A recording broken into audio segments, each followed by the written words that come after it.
Guys, naniniwala ba kayo na etong kaso ni Tatay Digong ay walang sapat na ebidensya ng prosecution, no? Na hindi sapat ito upang ituloy ang paglilitis sa kaso ni Tatay Digong. Dito kasi sa bagong balita na to, sinabi dito ni Attorney Kaufman na etong ebidensya ng prosecution, no, di sapat para matuloy sa paglilitis ang kaso ayon kay Attorney Kaufman. So posibleng mapauwi si Tatay Digong ni Attorney Kaufman. No? Posible kayo mapauwi to. Si Tatay Digong ni Attorney Kaufman, no? Sa kanyang mga sinabi. So eto, panoodin natin ngayon yung bagong update, no? Pang third day na na to, confirmation of charges ni Tatay Digong sa ICC. No, hanggang ngayon ay naghi-hearing pa din sila at hindi pa din dumadago si Tatay Digong sa confirmation of charges niya, no. So ito, panoodin natin yung latest news ngayon at makibalita tayo sa ICC. So pwede kaya na hindi na matuloy ang paglilitis sa kaso ni Tatay Digong dito dahil nga umano sa ebidensya. Wala masyadong ebidensya, kumbaga mababaw daw ang ebidensya na pinapakita ng mga biktima, mga defense team ng biktima ng di umanong oprantokan at mga nabiktima daw ni Tatay Digong dito. Ito, panoodin natin ngayon.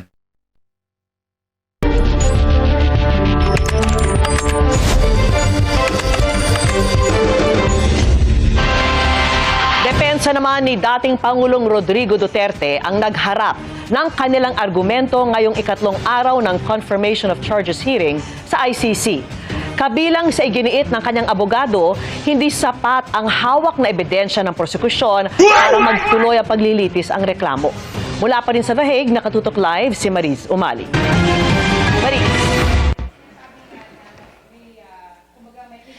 Vicky, ngayon nga ang ikatlong araw ng confirmation of charges hearing para sa mga kasong kinakaharap ni dating Pangulong Rodrigo Duterte dito sa International Criminal Court.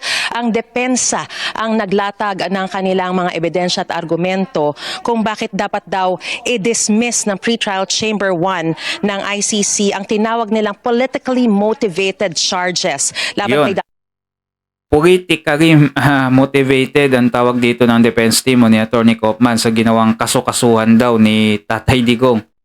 So posibleng ma-dismiss kung wala talaga silang matibay na ebidensya, di ba?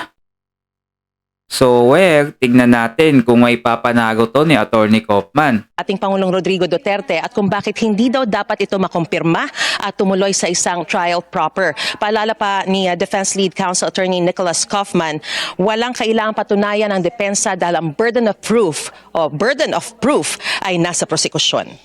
So hindi pa pala to mismong talaga. President, Your Honors. Giit ni Kaufman, hindi sapat ang hawak na ebidensya ng prosekusyon para litisin ang dating Pangulo ng crimes against humanity of murder and attempted murder para sa mga pagpatay sa madugong drug war nung mayor pa siya ng Davao City hanggang naging Pangulo ng Pilipinas.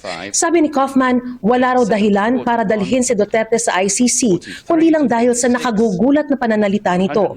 Pero ang mga talumpati ni Duterte na ginagamit laban sa kanya hindi raw nagpapakita ng criminal intent. At may video kasi to si Tatay Digong na yun nga sinasabi niya, tsugiin, tapos mga masasamang salita sa yun ay panakot nga lang ayon nga dito sa defense team, no. Pero yung iba pinaniwalaan na totoo talagang sinabi ni Tatay Digong at ginawa niya yun.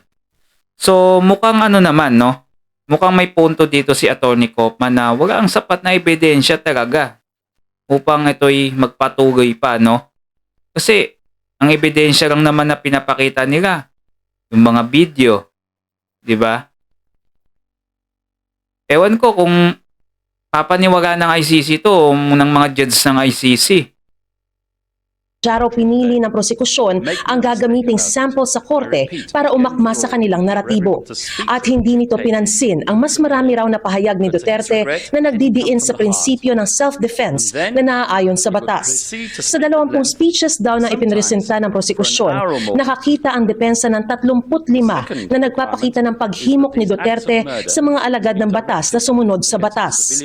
Nagbigay ehemplo. Let's look at what the Deputy Prosecutor didn't state from the same speech. And the order is simply this: go out, arrest them if you can. But if there is no peaceful method of doing it and you are presented with violent resistance, thereby placing your jeopardy in your life, you shoot. Well, the son of the Mr. Duterte's language, obviously, but nevertheless an exhortation to lawful self-defense. Nakakagulat talaga yun. Once again, on shielding criminal agents from prosecution. And I quote, "But if you do your duty, do not worry about cases. I'll protect you. Believe me. Yan, sinabi That's ni why I Tatay will protect Digong them. And mismo if yun. there's somebody who will go to jail, it's me. I will assume full legal responsibility." Tama yun, sinabi yun ni Tatay Now Digong. let's have a look at the exonerating element, which comes right underneath the allegedly incriminating element.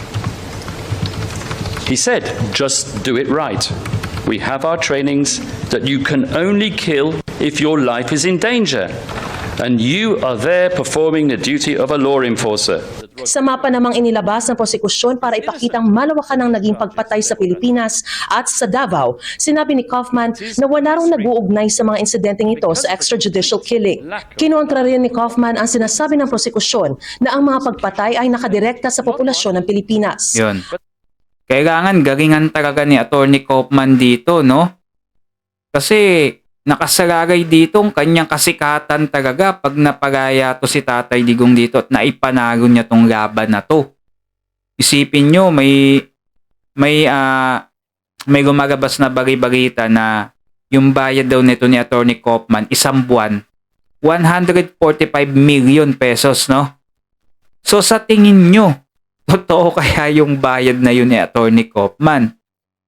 Masyadong malaki yun, di ba? Kaya dapat galingan talaga ni Attorney Kaufman na maipanalo niya tong laban na to ni Tatay Digong.